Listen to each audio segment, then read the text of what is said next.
Onthou jy nog kleintyd se wegkruipertjie speel? Een was aangewees en as jy aan was, dan het die ander gaan wegkruip en dan het jy so met so groot versigtigheid met gespitste ore geloop en jy het oral fyn gekyk om te kyk waar kruip iemand weg. En as jy dan iemand sien wat wegkruip, dan hardloop jy gou na die blok toe en sê jy 1 2 3 blok. Jesus sê mos vir ons, as jy soek, dan sal jy vind. Maar soek beteken om met 'n wakker oog te leef, 'n honger hart en dan ook met 'n oor wat fyn sensitief ingestel is om God raak te hoor. Baie welkom weer by jou Sondag stil word. En ons tema van vandag is gryp na halmpies.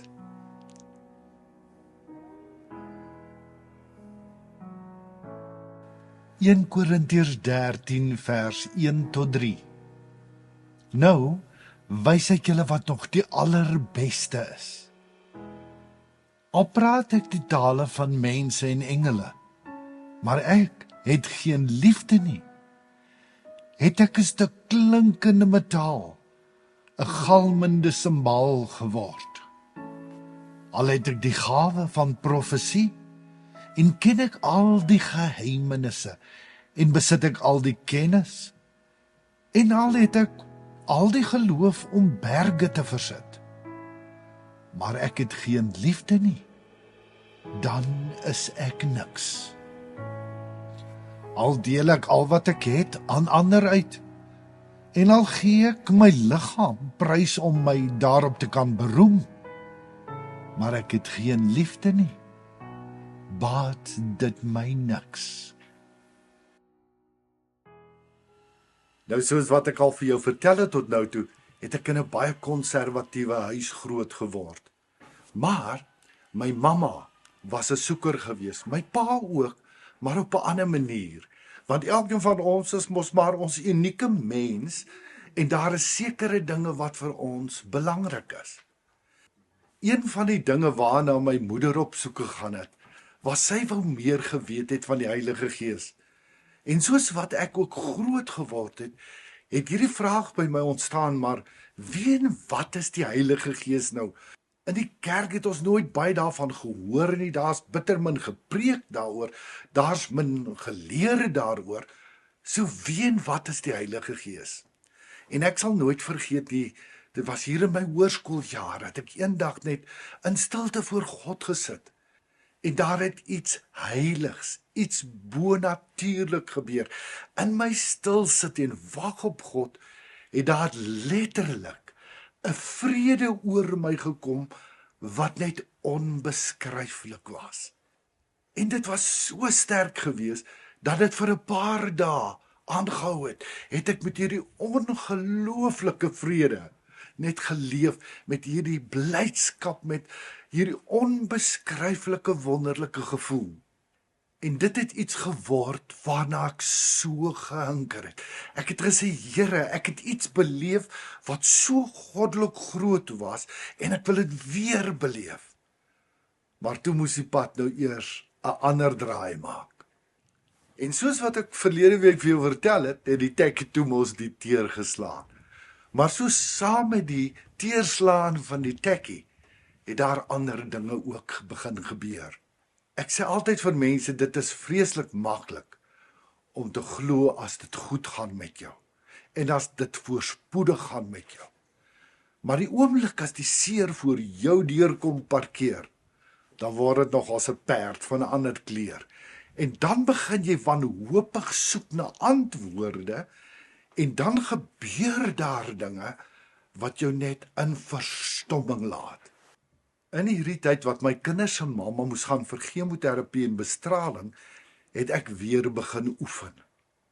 En so met die oefen saam het ek 'n vreeslike sweetuitslag hier onder die arms gekry. Man, dit was naar geweest. Ek het alles salwe probeer, ek was by die dokters, ek het dermatologe gesien, maar niks het gehelp.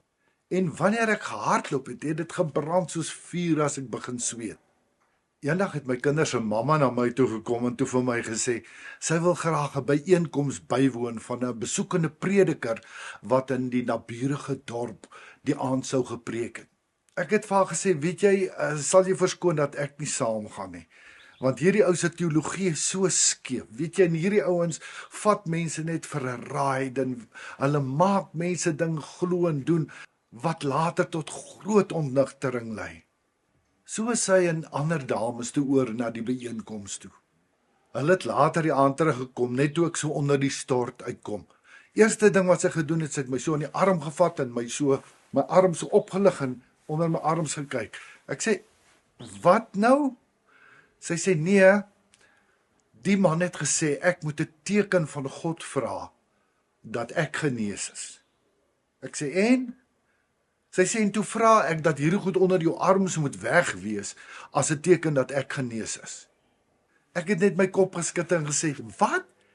Jy het gevra, dat die goed onder my arms moet wegwees, as teken dat jy gesond is. Nee man, dit werk nie so nie. Ons het gaan slaap. Die volgende oggend het ons opgestaan. Ek het deur die dag geleef. Daardie aand, toe ek onder die stort uitkom, toe sit daar net 1 of 2 sulke kolletjies onder albei arms. Die volgende dag was dit weg, tot vandag toe. Jy sien, met hierdie ding het ek begin besef. God is God en hy kan doen wat hy wil doen, deur wie hy dit wil doen, soos wat hy dit wil doen. Soos wat Jesus gesê het, die klippe sal dit uitskree. God vra nie, wat is jou teologiese agtergrond en onderbou nie. Wanneer God wil werk, dan werk hy. Maar hoor jy mooi, wanneer God wil werk, dan werk hy deur wie hy wil en soos wat hy wil. Jy kan nie vir hom voorsê, hy moet so nie. Jy kan nie voor hom gaan staan en sê, maar ek het die gawe en nou moet u nie. Nee, God besluit wanneer hy iets wil doen en hoe hy dit wil doen en deur wie hy dit wil doen. So hier het 'n paar dinge vir my 'n ongelooflike groot werklikheid geword. In die eerste plek het ek begin besef, God is nie net daardoor eenkant nie. God is hier, hy's 'n realiteit en hy doen wonderwerke vandag nog. En soos wat ek verlede week vir jou gesê, dis gevaarlik om vir God te sê dat jy saam met hom op pad sal gaan, dat jy in sy voetspore sal volg. Want dan begin hy 'n pad met jou stap, wat so ver buite jou verwysingsraamwerke is, dat jy soms net sidder. En deel van hierdie nuwe pad was nie net om God as 'n werklikheid te begin beleef nie, maar om ook die Heilige Gees te kan begin beleef en te kan ervaar vir wie hy is, die werklikheid wat die Heilige Gees is. Want Jesus het gesê, dit is die Gees wat ons in God se waarheid vir ons lewens sal kom lei. Dit was ook in hierdie tyd dat 'n predikant van een van die naburige dorpe sommer by ons langs gekom het om ons sommer te kom ondersteun en te bemoedig. En net voordat hy gery het hy gevra, maar kan hy vir ons 'n gebed doen? En ek het vir hom gesê, ja, nee, weet jy, dit is reg so. En hy het begin bid. En ewe skielik het my kinders se mamma in 'n vreemde taal begin praat. Ek kon my ore nie glo nie. Ek het geweet, sy is so konservatief, daar is nie 'n manier dat sy so iets sal fake, of sal namaak, of sal doen sommer net ter wille van die effek nie. Maar dit het toe nou 'n ding by my tot gevolg gehad, want ek vra vir die predikant vriend, ek sê vir hom, hoor jy, wat het nou hier gebeur?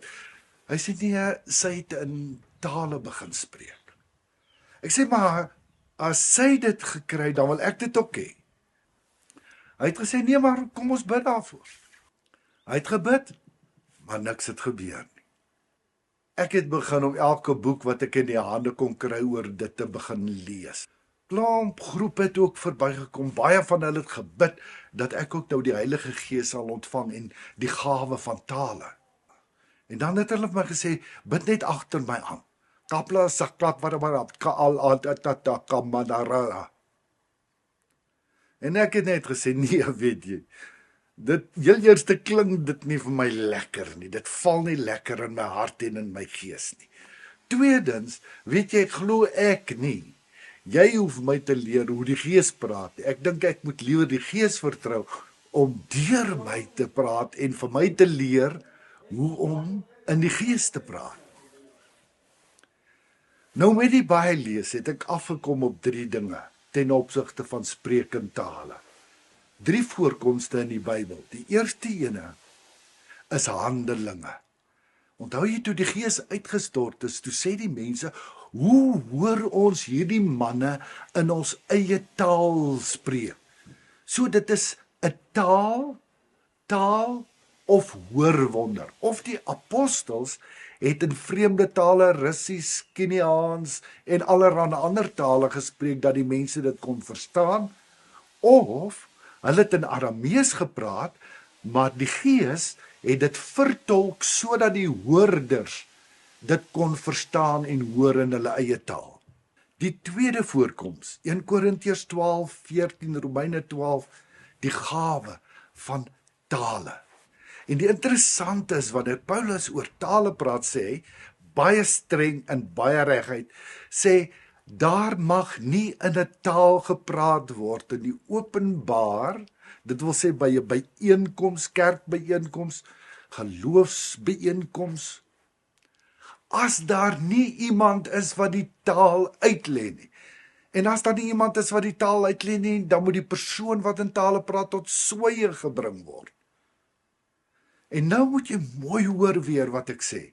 Net het ek dit ook gesê, maar hoor hom nou op die manier. Dit gaan nie daaroor dat ek iets het nie. Die Gees van God bly in my en in jou. En dan kom daar tye, en dit is in Romeine 8 vers 26, die Gees wat vir ons intree met onuitspreeklike versigtinge. Dit wil sê, die Gees wat in my bly, gebruik my stembande om klanke voor te bring, wat ek nie verstaan nie, maar dit is 'n emosie wat hy oordra in klank aan ons hemelse Papa Vader. Hy tree vir ons in. En ewe skielik het ek begin besef, dit gaan nie oor iets wat ek het nie, wat ek kan claim en sê, dis myne nie. God het my geseën met die vermoë, die gawes en talente, die persoonlikheid ensovoorts, sodat hy op 'n unieke manier deur jou en my kan doen, binne 'n sekere situasie, wat hy wil doen. En dieselfde is gesteld met taal. Dis nie iets wat ek nou kan sê, hoorie, ek gaan nou in 'n taal spreek en kalasapalakatatamara. Dis in jou en my gesê. Ek glo 80%, 90% van alle mense wat sê hulle spreek in tale, is nie iets wat deur die Gees gedryf en beweeg word nie. Dis iets wat hulle self maak. En weet jy, hartseer om te sê, baie keer word die gawes misbruik om so 'n bietjie ons egos te polish. Om te sê, ek het die gawe van genesing, ek het die gawe van dit, ek het die gawe van dat.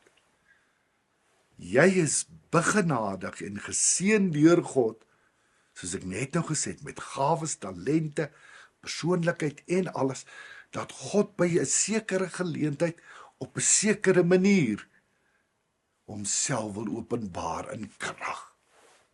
Maar dit is nie ek en jy, of ons geloof, of enigiets wat ons het, wat dit laat gebeur nie.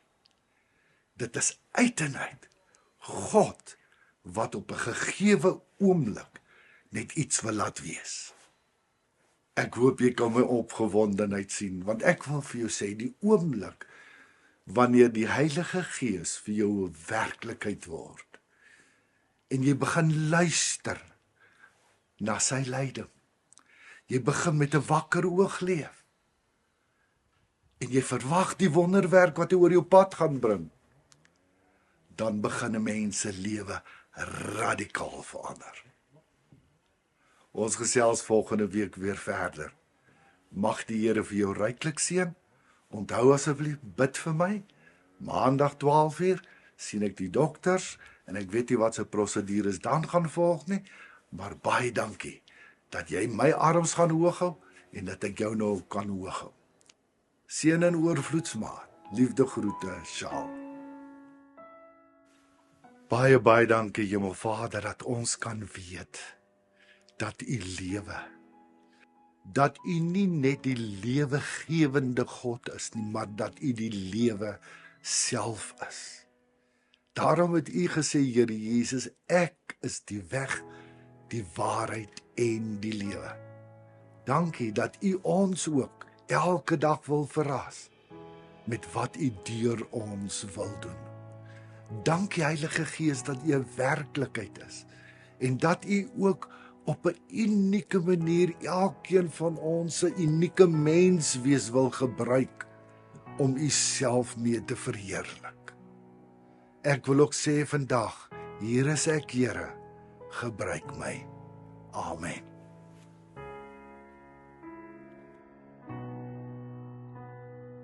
Om elke dag 'n dagstukkie op WhatsApp te ontvang, kan jy net jou naam en nommer per WhatsApp, asseblief tog per WhatsApp, na die volgende nommer stuur, 082-8216433. Ons plaas jou dan op 'n groep en dan kan jy elke dag op daardie groep jou dagstukkie ontvang. Jy is ook meer as welkom om ons Lewende Gemeenskaps Facebookblad te besoek of ons Lewende Gemeenskap YouTube kanaal. Indien jy verkies om dit in Engels te lees, kan jy gerus ons Live Light Facebook bladsy besoek of ons Live Light YouTube kanaal.